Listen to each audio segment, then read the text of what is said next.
Hello guys, তোমরা সবাই কেমন আছো? আশা করি ভালো আছো, সুস্থ আছো। আমিও ভালো আছি। আর ভালো আছি বলেই কিন্তু আমরা উল্টো রথে যাচ্ছি।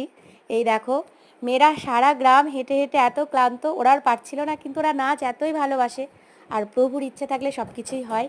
যাই হোক, এই দেখো ওরা কিন্তু সমস্ত গ্রাম হেঁটে হেঁটে ঘুরেছে। আর এই দেখো ছোট্ট অনুরাজ, ও কিন্তু হেঁটে হেঁটে সারা গ্রাম ঘুরেছে। আর সকলে যখন একসাথে থাকা যায় তখন সত্যি ভীষণ ভালো লাগে, কোনো কষ্টই মনে হয় না। তারপর আমরা সকলে মিলে কিন্তু চলে এসেছি মন্দিরে। এই দেখো মহাপ্রভুর দর্শন তোমরা পেয়ে গেলে।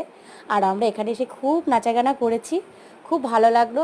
আশা করি তোমাদেরও ভিডিওটা ভালো লেগেছে। যদি ভালো লাগে লাইক করে দিও। আর এই দেখো ঠাকুরের আসনে বসানো হবে।